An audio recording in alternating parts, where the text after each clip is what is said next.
Kids, हमने previous class में chapter number 5 Hector humming bird का पेज नंबर 53 करा था.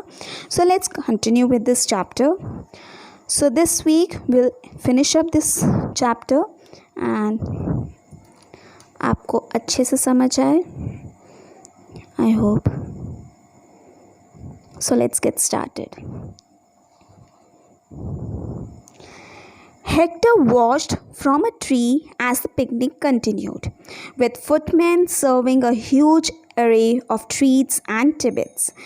First 3 lines में ही difficult words हैं. So Hector ने last scene में क्या देखा? 3 जन, queen, king and the princess. तो अब क्या देख रहे हैं?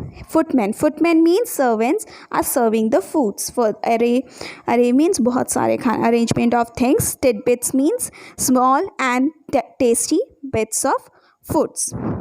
So these all the things servants were serving to the 3 of them.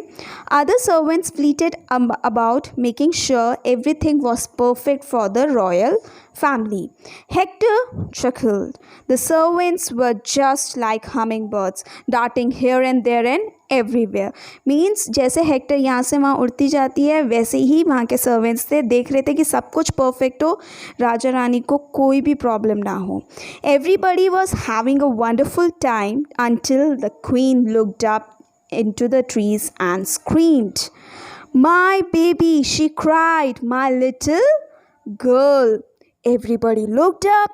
While they had been so busy picnicking, the princess had climbed high up into the big old oak tree and was now on the branch far above the ground. मतलब picnic अच्छे से जा रहा था. Everything was going smoothly.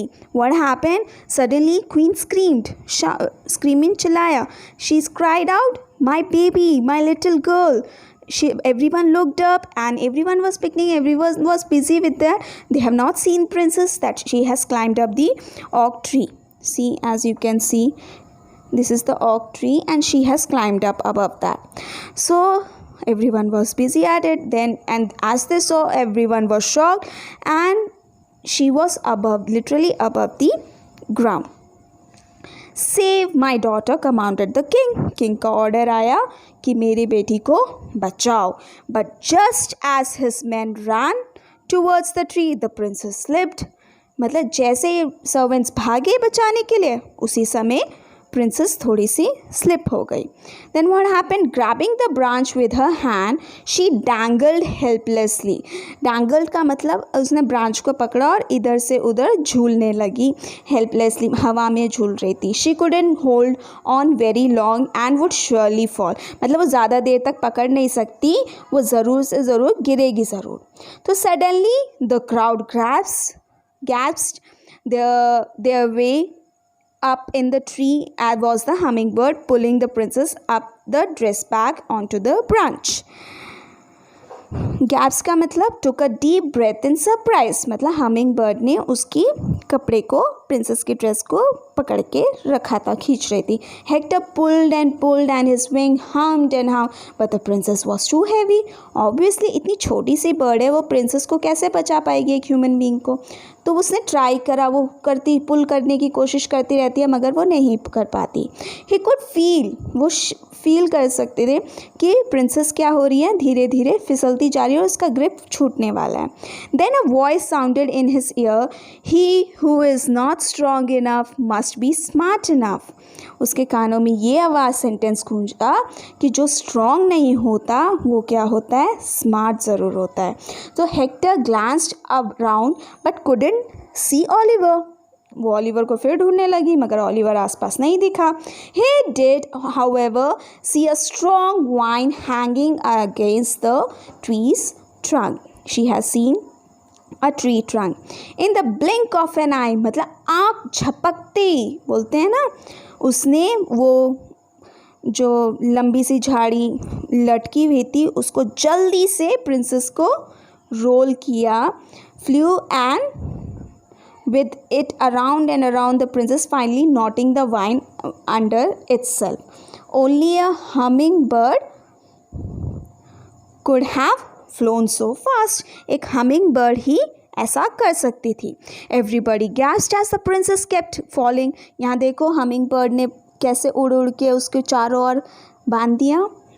Everybody gasped as the princess kept falling and she was suddenly pulled up short. The vine held the princess dangled safely in the air. उस झाड़ जो भी बोलते हैं, जो उसकी शाखाएं लटकी हुई थी उससे उसने पूरा रोल कर लिया था और इसके वजह से प्रिंसेस हवा में सेफ थी। Three of the king's men scrambled up the tree and soon her safely on the ground again. She was unhurt. मतलब उसको कोई चोट नहीं लगी और उसको जल्दी से नीचे उतार लिया 3 आदमियों ने मिलके। The forest was filled with the cry, hooray for the hummingbird. क्योंकि hummingbird ने इतना बड़ा काम किया है, क्योंकि उसने किंग की बेटी को बचाया है।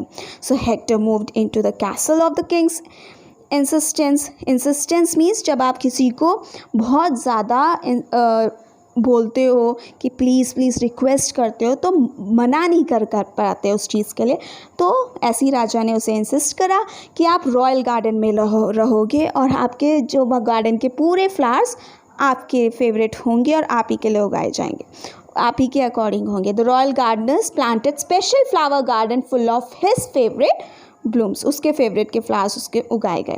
He was great friends with the princess and they often played together in the forest although she was not allowed to climb any more trees. मतलब रानी को, प्रिंसेस को किसी भी ट्री में चढ़ना अलाउड नहीं था, मगर वो फॉरेस्ट जाके दोनों खेलते थे। तो the king gave a huge feast and all the guests stood and toasted, hence who hummed with happiness.